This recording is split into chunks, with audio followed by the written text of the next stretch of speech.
Halo, gimana kabarnya nih? Semoga sehat-sehat aja ya. Balik lagi bareng kita, Kempot, Kepoteker mengoceh di podcast episode 6 ngomongin PUD. Yuhu! Yeay. Balik lagi bareng aku Niza. Aku Cacan. Aku Laila. Dan aku Gitri. Nah, sekarang kita mau bahas apa sih guys? Tadi PUD. bebas PUD. Oh iya ya, kan udah saya ucapin ya PUD. Sebenarnya PUD itu apa? Kalian udah pernah dengar belum sih PUD itu apa? Udah sering dengar belum? Kalau kita sendiri sering, anak farmasi. Mungkin masyarakat yang lain belum, masyarakat yang awam. Iya sih, aku dulu sebelum kuliah juga nggak tahu sih kayaknya. Jadi Jadi PUD itu apa? PUD itu singkatan dari Beyond Use Date. Jadi dia tuh batas kalau udah kelewat tanggal itu produk obatnya udah nggak bisa dipakai gitu loh. Oh. Iya benar. Terus berarti mirip-mirip dong sama IT. Iya. Apa beda? Kalau mirip sih enggak ya. Ya mungkin soalnya ada bedanya. mirip. Ya, tapi tetap beda antara PUD dan ED. Kalau ED Kalau gimana? ED itu expired date. Jadi itu menunjukkan tanggal di mana suatu produk obat itu bisa digunakan atau dikonsumsi dalam rentang saat obat itu dibuat dari pabrik sampai masa tertentu selama produk itu belum dibuka dari kemasan primer gitu. Kemasan primer tuh apa? Nah, jadi kemasan primer itu kemasan yang langsung kontak sama obatnya. Misal nih ada sirup, berarti kemasan primernya biasanya tuh botol, Botolnya terus ya? ya kemasan sekundernya baru kardus yang di luar. Kartu sirupnya. Kalau kreseknya? Itu mah udah Beda lagi Iya. tuh. Oh iya iya. Aku mau nambahin ya. Ya. ya. Tadi kan Gitri nyinggung soal kemasan primernya dibuka. Jadi itu kalau expired date kan atau tanggal kedaluarsa itu kehitung dari obat itu diproduksi, itu obat itu masih bisa dipakai terus gitu loh. Selama kemasannya belum dibuka sampai nanti melewati tanggal kedaluarsa itu udah nggak bisa dipakai gitu toh. Iya benar. Nah kalau beyond use date dia itu mulai dari kemasan primernya dibuka itu bisa dipakai terus sampai nanti batasnya BUD tadi. Masa tertentu BUD gitu ya.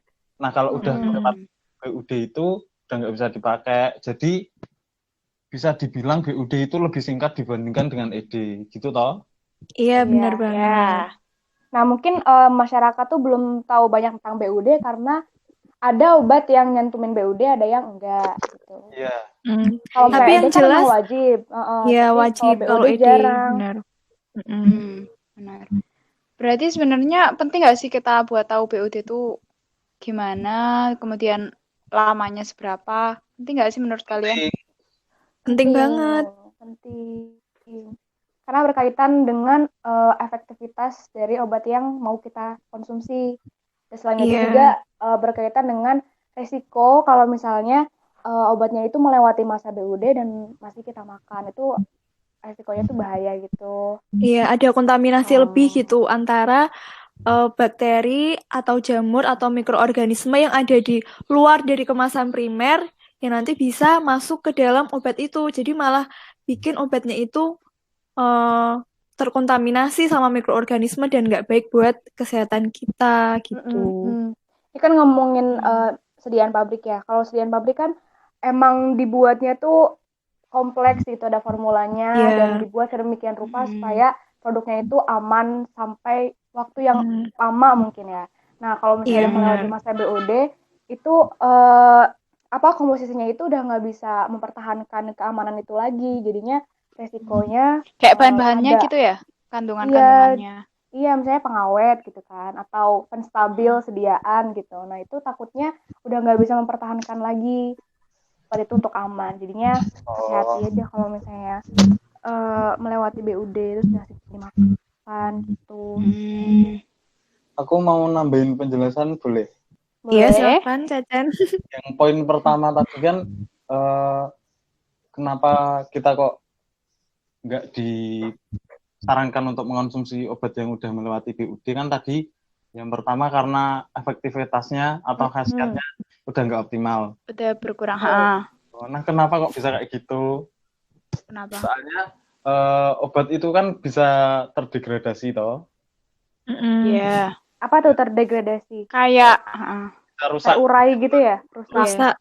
Rusak. Udah nggak kayak bentuk awalnya lagi. Maksudnya menurun ini kualitas. Bukan bentuk yang kelihatan ya, kayak maksudku senyawa aktifnya gitu loh. Kandungan-kandungannya tuh udah mulai berkurang gitu ya. Stabil, entah terurai, entah. Makanya nanti khasiatnya juga nggak sebagus ketika kondisinya masih terjaga gitu. Makanya tadi dibilang poin yang pertama itu efektivitasnya atau khasiatnya bisa turun gitu toh. Iya. Kenapa kok bisa turun? Ya tadi karena soalnya udah dibuka dan mendapat paparan dari lingkungan luar, entah itu paparan fisik kayak cahaya, panas, atau paparan biologis kayak misal mikroorganisme, bisa jamur, bisa bakteri, kayak gitu sih. Iya. Jadi kalau ditanya seberapa penting banget ya BUD itu apa? Buat kita tahu BUD kenapa ya karena tadi intinya karena efektivitasnya, kemudian stabilitasnya, kemudian keamanannya tuh udah nggak kayak awal waktu kita pakai gitu. Ya, udah nggak terjamin. Iya benar. Kenapa nggak terjamin ya karena balik lagi tadi mungkin karena kandungan di dalamnya tuh udah terdegradasi atau udah nggak utuh lagi gitu. Iya, jadinya kita mau mendapatkan manfaat maksimalnya juga nggak bisa gitu kan. Ya, benar. Terus nih kalau ED kan udah pasti tertulis ya biasanya, ya kan? Selalu ada gitu. Kalau BUD kan wajib. ada yang, kalau BUD kan biasanya ada yang tertulis, ada yang enggak. Kalau misalnya enggak tertulis gitu, gimana cara taunya? Yang pertama, yang anti ribet kita harus berani dong tanya ke apoteker kalau misalkan nggak ada masalah BUD-nya. Ya, tanya ke apoteker. Nanti pasti akan dijawab. Apalagi kalau obat racikan, itu apoteker juga wajib nulis BUD di etiket obatnya gitu. Jadi kita juga sebagai masyarakat harus kritis gitu loh. Kalau misalnya nggak ada, tanyain aja ke apotekernya. Terus kalau misal ada pertanyaan, loh, kenapa kok sampai nggak ada sih? Kalau misal obatnya racikan gitu, kok nggak ada kok BUD-nya nggak dituliskan ya gitu.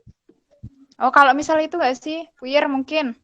Mungkin karena merasa kalau obatnya itu akan dihabiskan oleh pasien itu dalam rentang waktu yang singkat. Misalnya cuma dalam 1 minggu itu habis gitu. Jadinya biasanya nggak ditulis. Karena misalnya nih dokter itu ngasih resep antibiotik selama 5 hari dan harus dihabiskan. Nah itu otomatis kan 5 hari itu pasti habis dong, karena kan itu harus dihabiskan secara terus-menerus dan nggak boleh putus kan kalau antibiotik. Nah, makanya apoteker itu biasanya juga ada sih beberapa yang nggak nulis BUD-nya, karena memang mempertimbangkan kalau obat itu ya akan habis dalam waktu yang singkat gitu. Jadi percaya memang juga ke pasien gitu ya.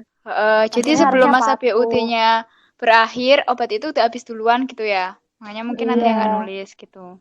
Iya, benar. Walaupun mungkin ada aja pasien yang nggak patuh dan nyimpen obat itu untuk diminum di kemudian hari. Makanya perlu. Tapi baiknya kalau sebagai apoteker ya memang harus nyantumin BUD sih. Kalau kasus kayak gitu mungkin emang apotekernya terlalu percaya sama pasien. Iya. Oke, terus habis itu kan tadi kan udah sedikit bahas obat racikan nih kayak puyer tadi. Nah, jadi kan setiap farmasi itu sebenarnya ada yang racikan, ada yang non racikan. Nah, kalau yang racikan BUD-nya kan udah lebih baik ditanyain ke apotekernya langsung. Kalau misal yang non racikan gimana? Yang dari industri gitu? Kalau yang dari pabrik gitu misalnya yang sering kita pakai kan kayak tablet, salep, terus sirup. Nah, itu tuh tetes mata juga ya? Ya, sama tetes mata juga itu kan sering dipakai orang-orang. Sering kita temuin lah. Nah, itu kalau buat yang bukan tetes mata dulu ya ini, yang tablet, sirup sama salep kayak gitu kalau mau tahu BUD-nya bisa dilihat ED-nya. Nah, ini ada dua kondisi. Yang pertama, kalau misal ED-nya kurang dari 1 tahun, nah itu BUD-nya sama dengan si ED-nya tadi. ED-nya. BUD maksimalnya sama dengan si ED. Terus yang kondisi kedua, kalau misal ED-nya itu lebih dari 1 tahun. Kalau di yang pertama itu kan kurang dari 1 tahun. Sekarang kalau ED-nya lebih dari 1 tahun, maka BUD-nya maksimal 1 tahun. Kayak gitu. Kenapa di sini kok? Iya benar. Maksimal. Iya. BUD maksimal. Kenapa ada istilah maksimal 1 tahun? Kalau soalnya BUD itu sangat tergantung dengan bagaimana cara kita menyimpan obat. Iya benar. Iya benar. Ketika kita udah mulai membuka obat, itu kan kita nggak bisa mengendalikan berbagai paparan dari lingkungan luar. Lingkungan luar, iya. Yang bisa mempengaruhi obat itu ya. Itu kita kalau nyimpan obat biar BUD-nya bisa maksimal, ya harus sesuai dengan petunjuk penyimpanannya.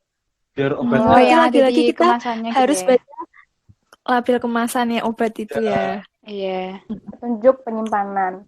Iya benar. Pun kadang malas karena banyak dan tulisannya kecil-kecil, itu tuh sebenarnya sangat bermanfaat.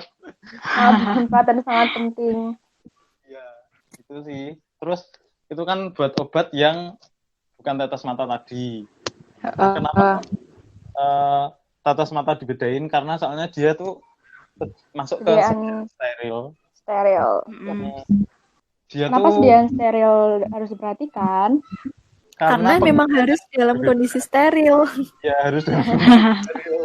Jadi harus menurunkan kontak antara obat itu sama lingkungan luar, biar lingkungan luar itu enggak memberikan kontaminasi ke obatnya yang mau kita gunakan. Termasuk karena target dari obatnya itu bagian-bagian yang sensitif gitu ya. Sensitif dan rentan gitu loh. Mata, membran lain yang ya gitu deh. Terus tadi kan bahas BUD toh. Nah, BUD-nya tetes mata seberapa lama? Kalau yang kayak tetes mata itu nggak lihat ED-nya kayak yang sediaan lain tadi. Dia tuh tetes mata itu cuma 30 hari setelah dibuka. Jadi setelah 30 hari nggak boleh digunakan lagi. Kan? Meskipun masih banyak ya, meskipun yang dipakai cuma 2 tetes misal. Bener. Kayak buat mata merah doang gitu ya. Kalau sering ya mau gak mau di lingkunganku sih biasanya kan tetes mata itu buat kalau sakit mata yang merah tuh, kalau matanya merah gitu. Nah itu kan kadang nggak sampai 1 bulan udah sembuh gitu loh. Terus obatnya masih sisa, nah itu disimpan terus, lupa ini bukanya kapan, nggak tahu toh. Buka pertamanya itu akhirnya tetap dipakai. Sayang. Iya. Nah itu kan sebenarnya kalau udah kelewat 30 hari kan nggak boleh. Iya. Padahal itu orang-orang adanya eman gitu nggak sih? Ya tipsnya gimana? Lebih baik sih dilabelin gitu loh. Tahu toh ada yang label bisa ditempelin kecil-kecil gitu. Itu ditulisin notes gitu ya. Iya.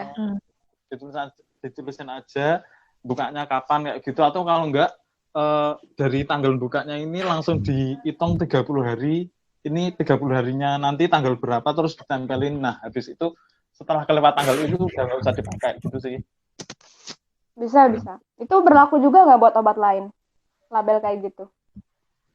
Bisa diterapin di obat lain juga. Diterapin juga kan ya? Itu buat tips penyimpanan obat yang disarankan aja sih. Biar kita ingat juga dan lebih memperhatikan. Iya. Soalnya kalau obatnya rusak juga kan nanti kita yang rugi, ya kan? Betul. Terus habis itu, aku mau tanya dong. Jadi kan aku pernah dapat obat nih dari dokter. Tapi aku nggak tahu itu obatnya apa. Soalnya udah kayak dibukain gitu loh. Kayak udah dimasukin ke plastik yang ada zipnya. Tahu nggak? Ya sering tuh dapat kayak gitu. Kalau dari dokter umum gitu. Iya, jadi tuh kayak langsung 3 obat terus dimasukin kayak gitu. 3 macam obat terus langsung dimasukin kayak gitu. Itu maksudnya BUD-nya yang racikan apa yang non racikan? Racikan. Maksudnya yang racikan. Karena yang racikan. Karena yang pertama udah membuka kemasan primer. Ya. Terus yang kedua, udah kontak sama dunia luar, jadi udah nggak seaman pasti segel gitu. Udah bukan kemasan dari pabriknya gitu loh. Iya, benar. Jadi racikan itu yang penting dia udah keluar dari kemasan pabrik aslinya gitu. Kemasan primer. Iya, kemasan primer. Kemasan utama gitu. Jadi kalau kayak gitu, BUD-nya harus ditanyakan. Kalau misal nggak dituliskan di situ. Oh iya, kan kita juga nggak tahu ya kadaluarsa ED-nya kapan Iya, ya. benar. Nah itu makanya sebagai pasien juga harus tahu pentingnya BUD dan pentingnya menanyakan BUD itu kalau misal nggak ada di etiket obatnya. Terus kalau misal lupa gimana? Lupa nggak nanyain terus kita terlanjur sampai rumah, terus nanti obatnya sisa. Nah itu kalau kayak gitu lebih baik jangan disimpan obatnya kalau misal udah sembuh dan udah nggak kepakai gitu loh. Lebih baik dibuang aja obatnya. Soalnya kan nggak ada jaminan itu BUD-nya kapan, expired date-nya kapan. Kayak gitu sih. Oh, iya. Dan yang paling penting jangan di-share ke orang lain juga ya, karena yang pertama kondisinya beda sama orang lain, yang kedua ya kita nggak tahu BUD-nya sampai kapan gitu. Benar sekali. Iya. Oh iya, menarik tuh. Nanti kita di episode selanjutnya mungkin kita bisa bahas tentang sharing obat itu boleh apa enggak sih kayak gitu. Ya, kontroversinya antara sharing obat antara satu orang dengan orang yang lain gitu ya. Iya, soalnya biasanya kan orang-orang kan kayak aku sembuh pakai obat ini. Iya, atau ada obat ini enggak? Aku mau minta dong, lagi sakit ini nih kayak gitu. Padahal belum tahu itu indikasinya betul apa salah. Iya. Ya, nanti next bisa episode. Iya, bisa dibahas di episode selanjutnya. Oke, mungkin itu aja yang mau tambahin nggak dari kalian? Cukup sih kalau aku sih. Aku review lagi ya. Yang pertama tentang BUD. BUD itu kan Beyond Used Date kan. Itu beda sama ED. Jadi kalau Beyond Used Date itu batas di mana masa obat itu bisa dipakai sejak pertama kali kita konsumsi sampai masa tertentu. Kemudian kalau ED itu biasanya dari pabriknya, dari industrinya, masa di mana obat itu bisa dipakai sejak pertama kali diproduksi sampai masa tertentu. Nah, bedanya biasanya tuh BUD lebih singkat daripada ED. Jadi masanya tuh lebih pendek gitu. Kenapa kita perlu tahu dan perlu memperhatikan BUD? Karena pertama tadi, karena yang udah seperti dijelasin teman-teman tadi, kalau BUD itu mempengaruhi obat kita, baik itu mempengaruhi efektivitasnya, mempengaruhi keamanannya, dan mempengaruhi stabilitasnya. Dan juga punya resiko bahaya kalau misal kita tetap kita konsumsi setelah masa BUD itu terlewati gitu.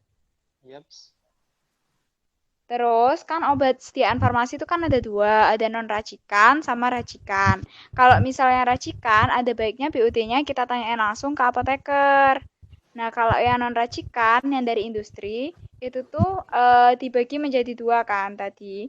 Ada yang dilihat ED-nya lebih dari setahun, apa kurang dari setahun. Kalau misal lebih dari setahun, berarti BUD-nya 1 tahun.